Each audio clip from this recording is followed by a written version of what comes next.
It seems that most, if not all of us, have binged our favorite shows on Netflix, Amazon Prime, Hulu, Apple TV, HBO Max, Showtime, or any of the other streaming channels in the last few years. And I know I am right.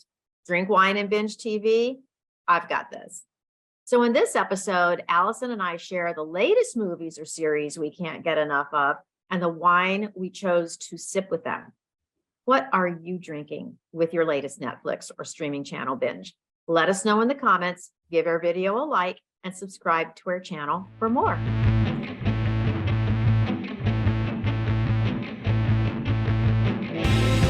Who hasn't sat down and binged a show on Netflix, Amazon, Hulu, and all the other streaming channels? Allison, I know you have this under wraps. Yeah, you do. It's a great way. It's a great way to escape from reality, in my opinion. So raise a glass if you poured a favorite wine to go with it. Allison and I are excited to share our latest finds on both the screen and in our glass. So, Allie, super binger, tell us about your choices. So many shows to pick from. It's so hard because I literally binge everything. I have no patience. So I like to save them up, sit down, and just enter another world. And I'm a big fan of you. Not you, Cindy. Oh, thanks. Thank you. I mean, I am a fan of yours. Okay. But I'm talking about You on Netflix. You is the American psychological thriller television series based on the books by Carolyn Kepnes.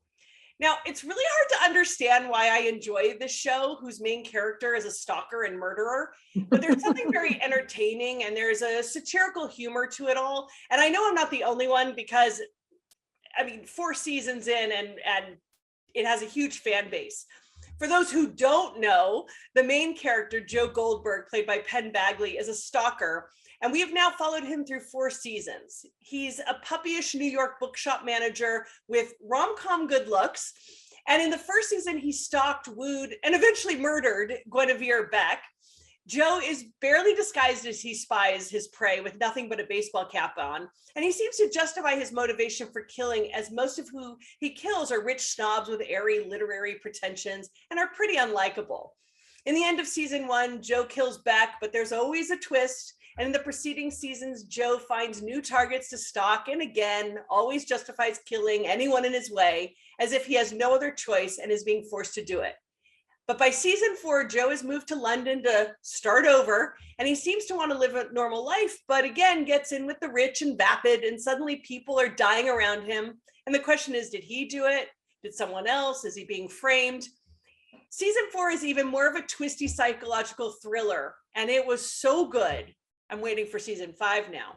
But because it is set in London, what else would you want to sit and drink while you're watching something in London? You want a little bit of light fun to kind of lift the heavy mood. You also want to have a little bubble because satirical, I don't know, it's fun and frivolous, but also tastes good. And I went with an English sparkling wine. Yes, English sparkling wine. Surprise.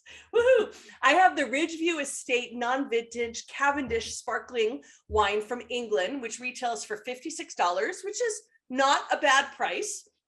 I chose this wine because the 4th season took place in London, set among the wealthy class. And again, what's more sophisticated than bubbles? What's more satirical than, you know, effervescence? And why not have a sophisticated, playful wine?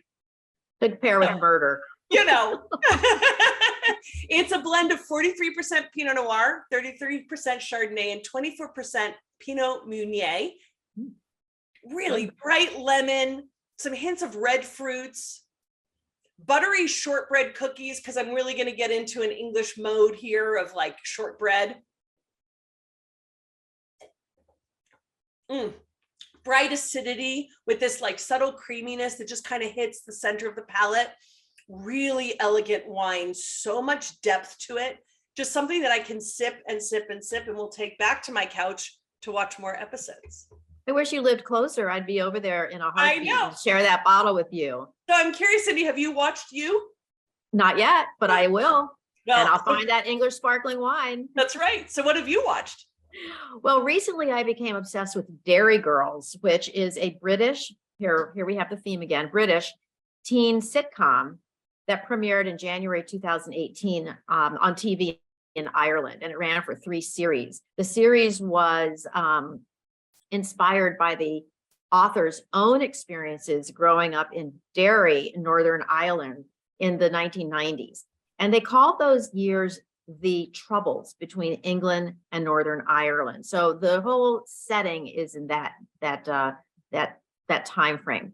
So it stars a really terrific cast of 5 teenagers living in the mid-1990s, Derry, while attending Lady Immaculate College. It's a fictional girls' Catholic high school. So Derry Girls was filmed completely in Northern Ireland, and most scenes were shot in Derry and some in Belfast, actually. So the plot lines of Derry Girls are fictional, of course, but the series refers to all the strife during that time and the events of the Troubles and the Northern Ireland peace process. But as teenage girls in that situation, they find themselves in really absurd situations amid the political unrest and the cultural divides of the time. So, teenagers, they're not quite getting what the big thing is at the time, but then they learn to understand the really weightiness of what happened.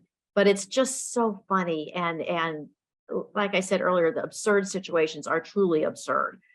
So laughing every single moment on this one. So I think you'll enjoy it too if you haven't seen it already, but I think you may have because you're the super binger, right? Well, aren't I the one that recommended it to you?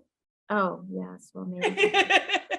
Okay, so my favorite wine for pairing is the Fairview Goats du Rhum 2021 Red Blend, only $11. And it's from the Western Cape, South Africa. And I chose this because the wine was a blend of seriousness, just like the show, but with a sense of humor, like the characters in the show. So about the name of the wine, occasionally the goats on the estate do jump across the paddocks so they can hang out in the vineyards and taste the grapes, which is not unlike what the winemakers do there. So it's a solid red blend of Syrah, Mourvedre, Cinsault, Grenache, Tempranillo, and Durry. So let's see. Beautiful aromas of berries, plums, mixed baking spices. Let's see. That's really a great entry. It's balanced, a little earthiness to it, spice.